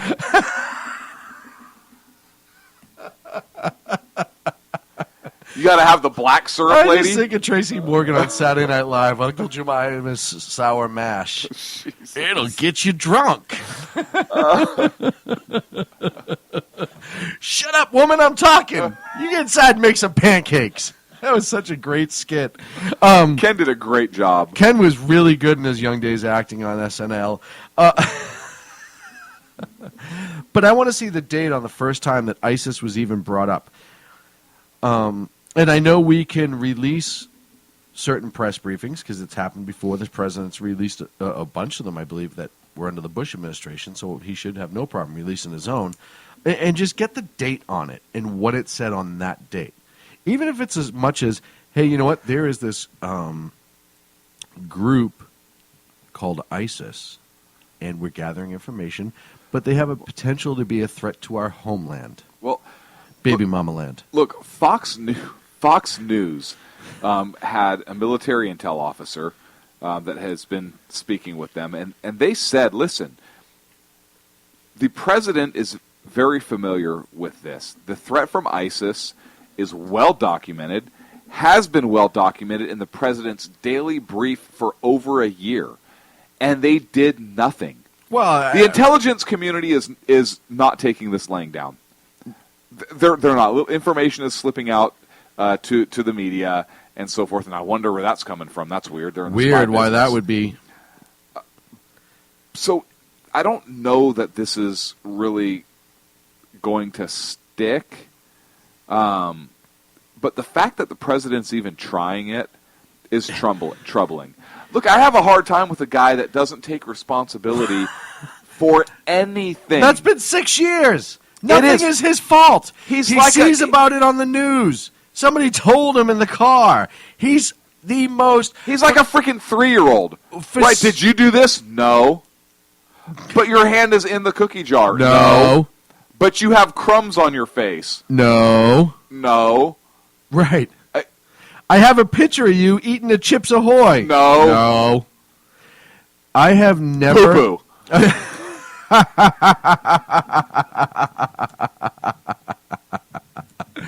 I have never seen a president, and even Clinton with the definition of is. I've never seen a president duck responsibility so much in my life and not have ownership for anything. I mean, you look at Benghazi. That was off a movie. You look at Fast and Furious. Well, this started under the Bush administration, and we just expanded it. We can keep going. I mean, look, really, you look at all the ISIS. Oh, well, they were the JV team, and nobody really told me about it. Well, they kind of told me about it, but you know what I mean. It wasn't really my fault. The only thing that's really not his fault is the guy that hopped the fence and got into the East Room. But is it because if his he's people, still the commander-in-chief? If his people were downplaying security or not letting Secret Service do their job, function, or right. have what they need. No, you're right. Yeah, I could pretty much trace that back to him also, right? The guy with the gun in the elevator, that guy probably voted for him. That was in the chat room earlier. Was it? Get it? Yes. Okay. Perfect. I'm not the only one that thinks that way. And here's the problem. A union that represents America's immigration workers warned that there is a real and serious threat, that's a quote, real and serious threat, that ISIS can gain entry into the U.S. What? By exploiting our southern border. This is a union for immigration caseworkers is warning about ISIS. How do they understand the seriousness of this threat, and the president, who gets daily briefs, say, we underestimated him. Oh, man. And there are people out there, less than I thought. You know, Chris Matthews even came out this week and said the president's becoming intellectually lazy. Are we still at ideological war with him? Until he absolutely admits to all of his faults. And apologizes to us specifically. And ceases all aggression, yes. Okay. This is from the National Citizenship and Immigration Services Council. They issued a warning in a written statement that they are going to exploit the country's visa policies and enter. Who's been saying that now for over 2 years? Minimum 2 years on the air. Not the intel community, apparently. Not the intel community. According to Obama. Certainly not the sackheads. Certainly not the sackheads. Certainly not the exceptional one. We can play shows back. Certainly not Rooster. Right, Rooster hadn't either. You know, a lot of people didn't warn that we may have an issue with ISIS or extremists coming over, militants Listen, coming over the border. SHR media should be required listening for people in schools. We should be required. I don't know if I can go along with that. For like kindergarten through 5th grade. We might be the adult school. You know, like, what are you here for? Well, I got welding class just after the Sackhead show. Oh boy. Hopefully they don't give you homework. Yeah, well, last week my homework was literally drink a 5th of vodka, and I did it, so that was cool. Right. And then I had to send them pictures. Right, it was really weird. To their page. Which we'll take. Which we will take. Twitter at Sackheads. So, look, all of these things together. Egg show can be an elective, he's asking. Yes, your show can absolutely be an elective. Absolutely. The failed response to daily intelligence briefs, the clear threat, the president missed the rise of ISIS. Now they're saying that this Khorasan group is actually Al-Qaeda, but the president, the administration has just named them Khorasan because they don't want to say Al-Qaeda because, you know, Al-Qaeda's dead and all, right? Right, they're on the run. Oh, yeah, so it can't be Al-Qaeda. We'll call them, what's that place right there called on the map? Khorasan. Yeah, we'll call them Khorasan, that's fine. Yeah, we'll just run with that one. We'll just go with that one. Oh, they're an Al-Qaeda offshoot. No. We'll call them Khorasan. Just stop. Okay. Stop. Hey, people were beheaded on U.S. soil. It's workplace violence. It happened in a workplace. But bunch of people shot up at Fort Hood saying workplace violence. Yeah, that was workplace violence. Did he work there? Yep, workplace violence. Worked there at one time? Did he want to work there? Did he ever apply? Were there workers there? Right. There were workers there.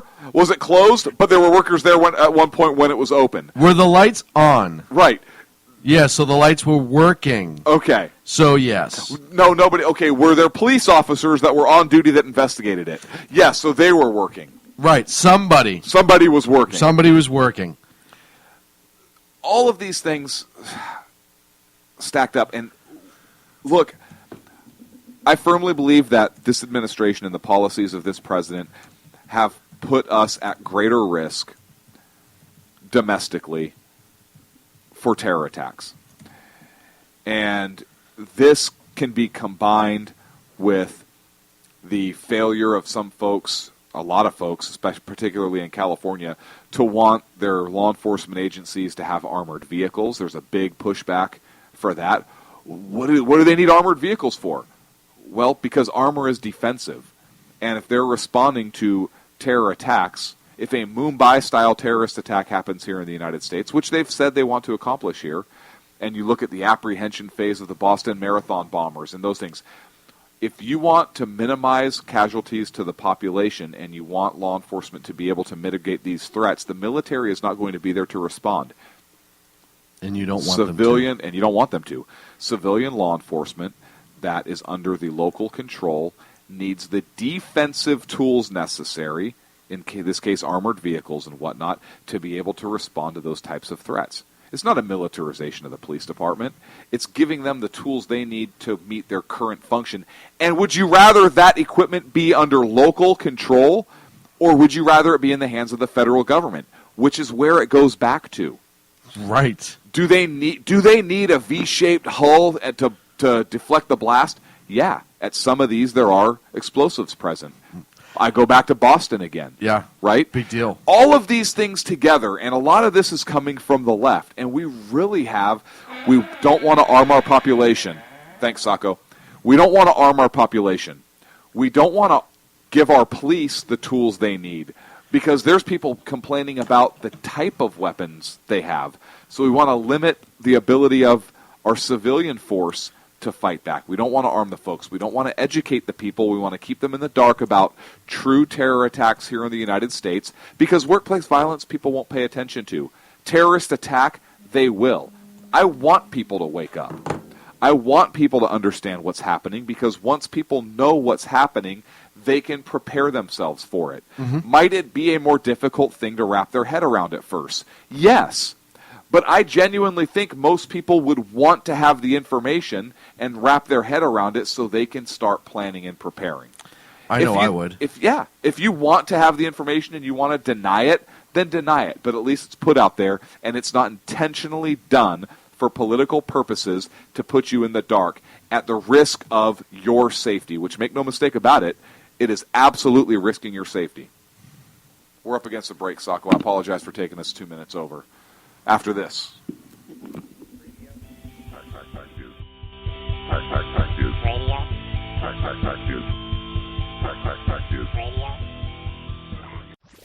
Conservative media done right.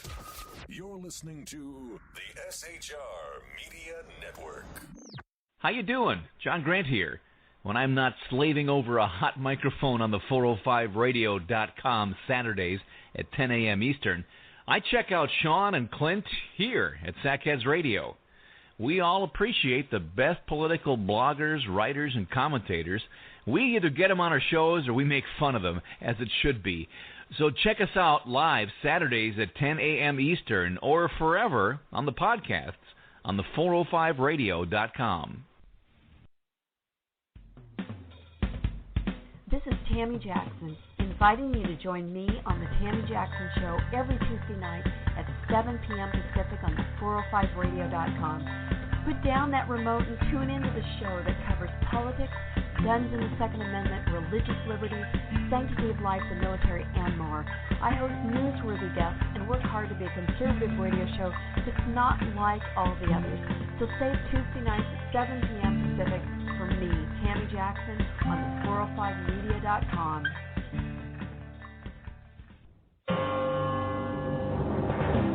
Hello, I'm Paul, a student at Hillsdale College. Here is my professor, Dr. Larry Arnn, on the separation of church and state. America's founders believed in a separation of church and state, in that the country was not to have an official religion or an official sect. But that did not mean that government was to be hostile to religion, or even indifferent to religion, as many today argue. In fact, America's founding document, the Declaration of Independence, includes both a reference to God as the author of the laws of nature and a confident assertion that human beings are endowed by their Creator with certain inalienable rights. Far from being hostile or indifferent to religion, America's founders understood the theology of the Declaration to be an essential part of the education of citizens. This Constitution Minute was brought to you by Hillsdale College. To join the national conversation on the Constitution, go to constitutionminute.org.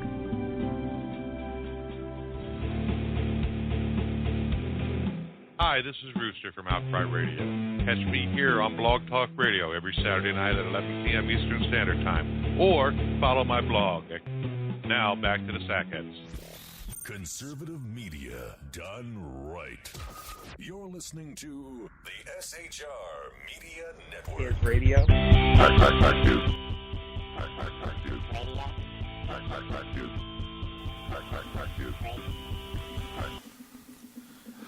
Well, welcome back to the fourth segment. Yeah, nice fade out, Sacco. What was that? Normally you fade it. You just crushed it. You know why? Because we've been crushing it tonight. Sacco, I see what you did there.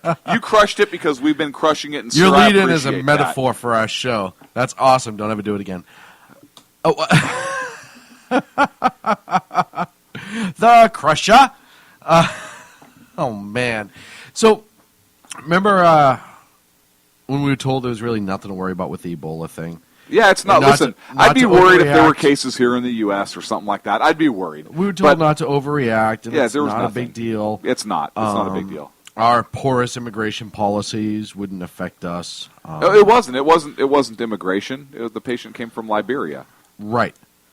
Wait. Where is Liberia? Somewhere near Jersey? I don't know. Is it one of the 57 states that the president liked to talk about before he got elected? When he went to all 57 states? Was Liberia one of them? It might have been. Because there was a case yesterday out of Dallas. No. Yeah, I kid you not, my friend. Dallas, Liberia? Dallas, Liberia. Oh, my Lord. On Dallas, the TV series? Wait a minute. I think that, isn't Ken in Dallas right now? Ooh, I don't know. Are you blaming Ken for the Ebola outbreak? I'm not blaming Ken for anything. I'm asking a serious question because I'm worried about his well-being. Because of Africa and Ken, that's what you think of? Ken has, you know what? There has to be, we have to make sure Ken has some sort of way to block. Not again. Oh, no. There has to be some sort of way for Ken to be able to block himself from the Ebola, a mask, a hood, something that he could try. Anyhow, I'm just concerned for Ken's well-being.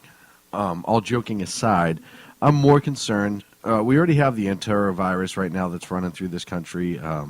It's out in California now. There's been confirmed cases. It actually killed a young man in Rhode Island. I believe he was 4 or 5. So that's already an epidemic that we're dealing with, and that's a nasty epidemic that's running around right now. And now we have this case of Ebola that's popped up out of Dallas from a Liberian national who flew on the plane, potentially with Ebola. I can't imagine. He picked it up. I believe he was in a house with people who were sick with the disease or died from the disease. Yeah. And then he decides, I'm going to jump on a plane to America. Well, hey, what better place to go get free health care? All I have to do... I wonder if he was shooting for south of Dallas, like, say, Mexico, to come in over the border that way, and he just screwed up and ended up in Dallas. Either way, and now I'm actually... Jersey Joe's linking in the chat room. There's also a possible Ebola case out of Queens Medical Center. And that's KHON2.com, and I'm going to read that a little bit more. But now it's here in America, and it is a confirmed case, the first confirmed case of Ebola in this outbreak. He's contacted all the people on the plane, immigration. You wait in line in immigration. If you've ever gone out of country and come back to go through immigration, especially if you have a passport and you're an American citizen, it takes forever. People on mass transit, if he took mass transit home, the cab driver, any stores he stopped into, you start looking at the strain, and it's like one of the horror movies, I think 27 Days, where they show that one clip, or like that one strain that starts, and then it starts spreading literally like a virus. That's what's happening here. We don't know how many people he's contacted. They're trying to figure it out. And you can't tell me that this individual did not know that they can... Look, if anybody dies from this jackass needs to be tried for murder, manslaughter, or murder, right? He left Liberia on September 19th. He arrived in the United States September 20th. September 26th, he sought care at the hospital. He knew damn well he'd been exposed, and yet he came to the United States to visit family in Texas. Anyways, hey, good job, jackass. Way to expose your entire family, too. Hey, I'm just coming to visit you. Did you bring me any gifts? Kinda. It's something you give me a kiss. Yeah, you're gonna maybe not love it, but you're gonna know I got it for you. And now I'm reading on this case. The health department in New York is actually saying that the patient is undergoing testing in Honolulu. Oh, okay. So this is in Hawaii. The Hawaii Nurses Association said that the person is being treated at the Queens Medical Center. Officials told KHON2 Ebola is a possibility. However, the patient has yet to be specifically tested for the virus. We're in the early investigation, so we'll follow that as well. The patient said Ebola is a possibility? Is that what I said? I don't know. No, I didn't say that. Okay, good. Because that'd be even worse. I am just flustered by this. Listen, if you have Ebola, and I like to think that people aren't so selfish, and I think it's funny that this was just a couple days after we released that the doctors that were being treated for Ebola recovered, and I almost wonder when he bought his plane ticket. Was it one of those things that he saw that they were treated and recovered, and he's like, let me get on a plane as quick as I possibly can and get to America because they obviously have the cure for this. I don't know. Well, Frieden says, there's zero risk of transmission on the plane because, he didn't have any symptoms. Wait, so you need symptoms? I don't think so. I'm pretty sure that the virus sits in your body. Frieden said, and he knows. Oh, well, then I feel much better about this. Well, you should. The amount of people that he's contacted. Dr. Tom Frieden, he's a doctor. It's in the name. He's got to be okay. He's a doctor. It's got to be okay, right? Name one thing that this guy missed before. Oh, yeah, Ebola. Never mind, forget I said anything. He's only the director of the CDC. This guy's nailed it. You know what that is? That's typical of what this administration does. Just keep calm and kind of carry on. Don't worry about anything. We got it all covered. I like to keep calm and chive on. I like to chive on as well. Some people do not. But doesn't this scare you? Yeah. Because this is the one we know about. Yeah. And you can't tell me he's the only one. All right, Sacco can tell me he's the only one. Sacco did tell you he's the only one. The only thing you say this entire show, and it's stupid?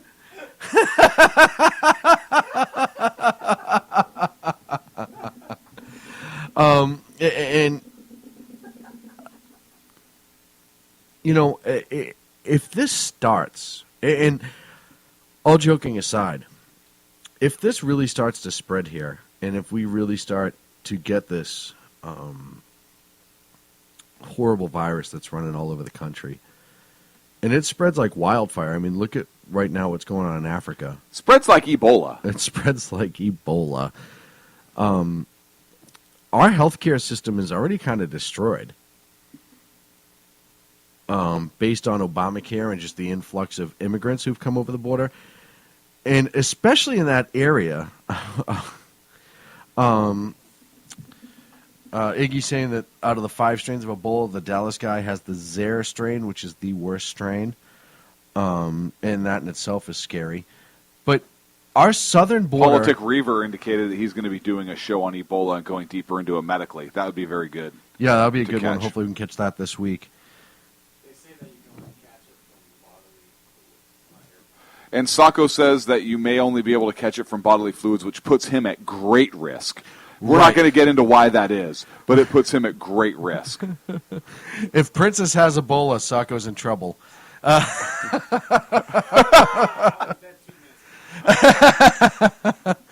I worry about how the Texas healthcare system's already overrun with that influx of immigrants that we've had over the last couple months, the 72,000 plus, whatever it was. If Ebola breaks out in Texas, I do have concern about their ability to be able to contain it. And that's one of the few things... I don't think you can. I don't think so either. I think that it would run through this country horrifically.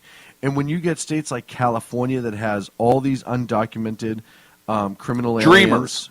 Dreamers. Sorry. Dreamers. I see. Look, I see the billboard signs. They're dreamers. They are dreamers. Yeah. Oh man. They're not criminal aliens. They're dreamers. And I worry about how jacked up our healthcare system is in California right now, and it becoming overrun and overburdened. This is one of those things that the government was supposed to protect us against.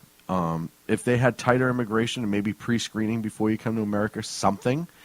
I can't imagine that if this guy is directly from Liberia, that also means that Liberia has an Ebola problem. And I know there's been other parts of Africa that have been dealing with it as well. But Liberia would now end up on that list, and I forget how many more. First of all, the fact that we sent U.S. military troops over to Africa to fight Ebola, I don't know what kind of special guns they use, but... really tiny ones. I am still flabbergasted by that. We won't put boots on the ground to touch ISIS, but damn it if we won't throw 3,000 troops on the ground. 300,000 troops to fight Ebola. We got an aircraft carrier. We got B-2 bombers dropping syringes. Oh man, and if you really read into Ebola, and everyone in our chat room is doing a great job of pulling up some facts about Ebola, it's a scary, scary virus. It's one of the few. Can live outside of the body for several days. Yeah. According to Iggy's mom, she just posted it 3 days. So you got to look at, bus airline seats, like she said, buses, handrail, all that stuff that you could come in contact with that if somebody was carrying it. The only way you protect yourself is to take your family, move to Montana on a farm, and not contact anybody. In the hills. In the hills. But then the plane you use to get there. Drive. Your own car. Don't let anybody else in. Then you got to pump gas. Yeah. You're screwed. You just slip the money through the window. No, you might have Ebola. Can I have 40 regular, please? And, can you bring me a pack of cigarettes? No, but then you got to touch the cigarettes that they touch. I'll figure it out. No, I don't want change. Yeah, no, you keep that $100 bill. No, I'm not a baller. You just scare me. Dump the cigarettes in the Ziploc bag. No, I'll hold the bag. Don't touch the cigarettes. Or the Twinkies. Oh, man. So, this is only going to get worse, I'm afraid, because, you even think of all the people that were just in the hospital when he walked in before they even realized what he had. I don't know if he walked in and he was like, hey, I get Ebola, or there's a good chance I get Ebola. Well, they sent him home, so he probably just walked in and said, I don't feel good. And they're like, you're fine. Right, because we'd worry about Ebola if you were from Liberia, but you're not. So you're probably fine. Just go home, take a couple Sudafed, you'll be good. Because if he walked in and said, hey, I think I have Ebola, what do you mean you think you have Ebola? Yeah, I'm from Liberia, and I was exposed 6 days ago, but I decided to jump on a plane and come here. Yeah. This big red handle would have been pulled. This just seems very nefarious to me. Well, and part of the problem is I swear to God, I think this guy needs to be charged. I really do. Ag pointed out that they thought he had the flu, and I know the early symptoms do present as the flu. I understand that, but I don't know the exact stage he was in and how bad he was when they were contacted in the hospital. But that also makes me concerned that, if he was at a more advanced stage, if other signs were showing and the hospital missed it, do they know enough about this right now? Is the CDC... There's been no confirmed cases here. Why would they believe that they were even potentially coming into contact with Ebola? We're coming into flu season. Right. We're coming into flu season. He has flu-like symptoms. He doesn't say he was coming from Liberia, a place with Ebola, or staying with people that had Ebola in his house and he just happened to come here. So absent that, why would you diagnose Ebola? You wouldn't. And that's why I think this guy needs to be... I really do. If anybody else gets sick from that, or God forbid they die because of this jackass, I think he needs to be arrested. I really do. And it goes to show you, and I hate to say this, but I will put this back on the immigration policies. Because part of me wonders if this guy just said, hey, you know what, America's got open borders. Look at it right now. I'm going to go there. They get free health care. Yeah, but he was on an airplane. I mean, he went through the process to come and visit the country. He had family here. It's not like he snuck across the border. No. But my problem is did that message of all the people sneaking across the borders give him the idea of, hey, you know what? I'm going to go and they're going to treat me. Honestly, what I think it is I'm going to go and get treated because they still have the best health care in the world. Is really what I believed. Or he told his family from Texas, I think I'm sick, everybody has Ebola. And they said, hey, why don't you come visit us? Because America has really awesome health care. Dude, if you call me, and I love you and you know that, if you call me and you're like, hey, I think I have Ebola, I was going to swing by the house, I'd tell you no. I know. I would meet you with gunfire. I'm sorry. Right. And rightfully so. And then you'd splatter the Ebola all over the ground, and there's no way to clean it. Light it all on fire. It survives bleach and flames, and it survives the zombie apocalypse. As a matter of fact, this is unconfirmed, but I did read some research somewhere, and I can't remember where it was. Again, unconfirmed, that Ebola is actually the virus that causes zombies. We're actually doing some research on that here. I think you have to shoot him in the head. I thought that was... I don't know, so don't try it. But I think you have to shoot him in the head. Again, we're still trying to sort this out. Safety tips here on the Sack Kids Radio. Don't try it. Don't we don't do know. it. We don't Right. know. And if you do it, don't say where you heard it from because we're not taking any responsibility at all. Don't do it. Disclaimer: the opinions of the host here on the Sack Kids Radio Show are just that. All suggestions and things of the sort should be joking. And joking. And joking. Understand what it's like, ladies and gentlemen, to have a sense of humor. And sense joking. of humor and satire are part of the Sackheads radio show, and they cannot be held responsible for any idiotic action that you may, and most likely will, commit at some point in your life. That was perfect. Thank you. Thank you very much. Fire. So now, great. According to Ag in the chat room, instead of shooting him in the head, use a flamethrower. So that... Again, that's a joke. That's a joke, unconfirmed. Don't hit anybody with a flamethrower you think coughs or sneezes or has Ebola. You know what? Don't light them on fire. We're going to follow this. It's a joke. Our newsman, Jason's going to follow this as well, and we're going to keep you posted on it. But just really need to start watching out, folks. It's getting scary out there, without a shadow of a doubt. Particularly if you have kids. Yeah, Lord, I worry about that all the time. I worry about stuff like this. Enterovirus scares the hell out of me. It's really not does. in California yet. Oh, no, it is. Everyone in the chat room's talking about how to do different things for hazmat cleanup, and Ag brought up bleach. And it's funny because earlier this evening, when we were out to dinner, we had to run by one of the office supply store afterwards. And Clinton and I go in, and we're kind of talking to the show prep, and we're checking out. We got our dry erase markers, whatever else we needed. And Clint asked the woman, "Hey, what? Do you know where I can get some bleach?" No. Yes. No, I said, hey, hurry up because the duct tape might be slipping. Right. Is what I said. And then you asked if she knew where we could get a good length of carpet real quick. A roll of carpet. Right. And then you mentioned we have to pick up some bleach, too. As we're on the way out the door. As we're on the way out the door. And then she picks up the cell phone. She was probably just calling a friend. Yeah, it's probably not a big deal. It was probably not a big deal. I read a great story. And then Sokka was thrashing around in the back of the truck, which made a whole bunch of noise. Didn't even know he was back there. Well, yeah, we put him there. That's where the cage is. I read a great story online the other day. It was Confessions of Fast Food Workers. And this guy worked at Taco Bell, and he said that they used to write on the back of some of the rappers, "Get help, help us please, he has a gun," etc., etc. And he's like, I was 15, 16 at the time. We didn't think anything would come of it. He said, so one day we wrote, "Help, there's a guy in here with a gun," on a couple of them and sent it away, right? So as you read the story, he said, we didn't think much of it until about 15 minutes later, when all of a sudden I hear what appeared to be a helicopter hovering above, and we look out the front, and there's like 15 heavily armed law enforcement officers making an approach on the Taco Bell. They were really hungry. The only thing better is if they wrote it inside the lid of a donut box. That would have got thousands. Just thousands of response. Everybody. Everybody. From other states all of the cops would have been there. There would have been no FBI there because they're not real cops. But everybody would have been there. Canadian Mounties. Yeah. You would have had Policia from Mexico. Right. Aruba would have sent a few cops. You know, it would have been insane. How many cops would have showed up? Putin would have been standing there. If they thought I used to be KGB is similar, yes. We must stop this horrible incident that happened at the Dunkin' Donuts.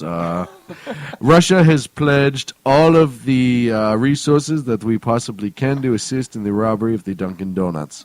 It would have looked like the Blues Brothers. The scene with the mall at the end. Yes.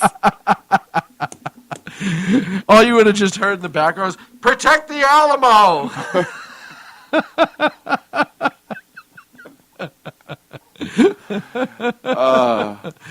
Hello, senor. We are Policia. We understand the Dunkin' Donuts is under attack. How can we help? Just... This cop's here from China. Well, how did they even get here?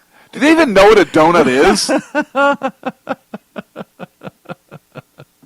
Oh, commies don't eat donuts. God, since when do commies eat donuts? Just countries, ISIS.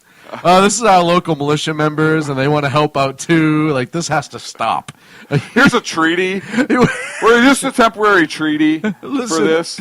Listen, even we have limits. Right. The donut shop is it. You can't rob a donut shop, man. That just is not cool.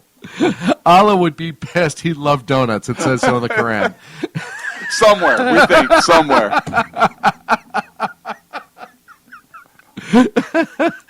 They all would have had morning bands. They would look like powdered sugar on their uniforms. They'd have taken a donut hole and say, "See, look at this is like a head," and we tip it over. The ISIS members. You can't write this stuff, folks. It writes itself. I'm glad we can laugh when we're talking about Ebola and donuts. Eric Holder would have eliminated all bans on firearms. Get them all there. I don't care. No. No, he hates cops. Oh, so that's he a would good actually, point. yeah. That's a good point. He'd disarm them before they went there and then file a lawsuit against them for trying to protect the poor donut shop. Can you imagine the media outcry with all the defensive armored vehicles that would have been parked in front? It would look like a parade down the middle of the Red Square.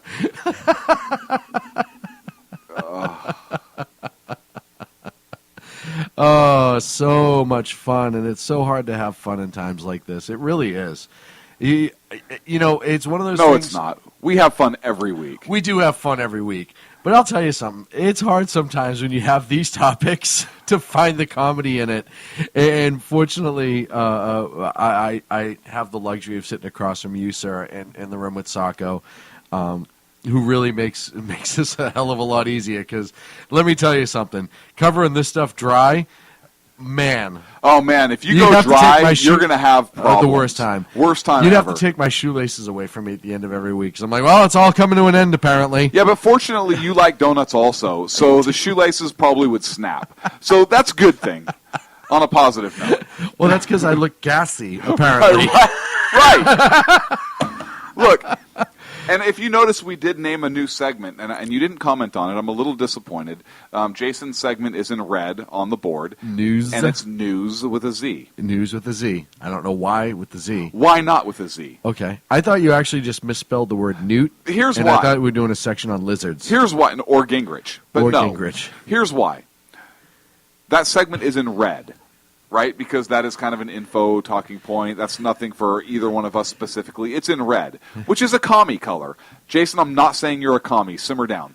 But it's a commie color. And they would spell news with a Z as opposed to an S. Like Spetsnaz. They have S's and Z's all over the frickin' place. Special cues upside down. Right. Upside down squigglies. It's like a hieroglyphic / kanji / German thing. I don't know. Ladies and gentlemen, thank you so much for having fun with us this evening. Oh, you beat Sacco to the door. Well, you know man, what? He Somebody started it, had he to do stopped it real quick, and what was funny is Sacco gritted his teeth, and he was like, damn it, like under his breath you could see. Yeah, he's mad. Because I peeked over Well, real he threw quick. his hat across the room. He did. Just a temper tantrum. It was awesome. Well, no, which is- he got us every segment. Right. Every segment got us through all of it. And we beat him on one. The final score was 3-1. 3-1. But I think he wanted a shutout. Sacco, again, thank you so much for your excellent production value and job on the board this evening.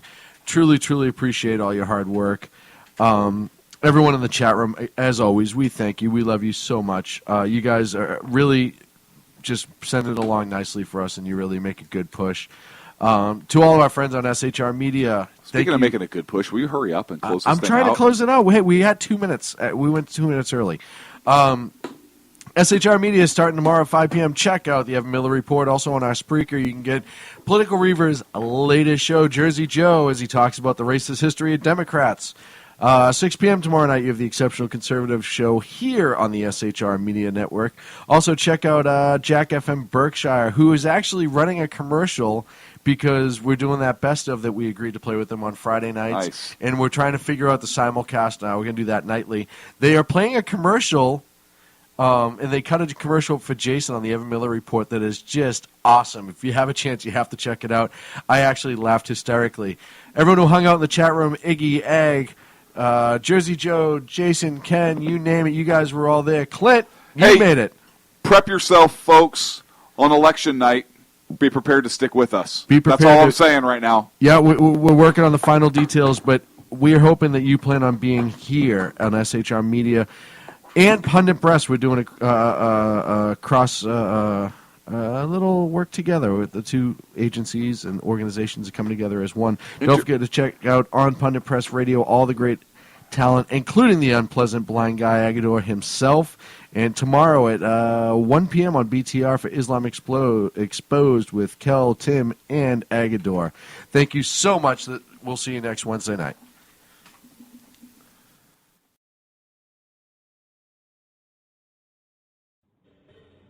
The best late-night conservative talk show in America, Sackheads Radio.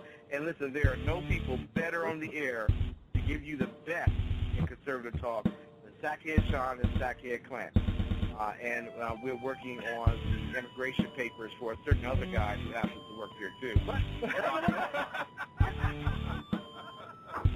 For those who are tuning in around the world to the best in late-night conservative talk, Sackheads Radio. Sack News. Sack News. Radio. Sack News. Sack News. Radio.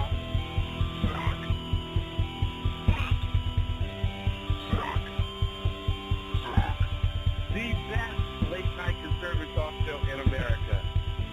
In America. In America. And in this web was a large, I'm pretty sure it was the biggest spider I've ever seen.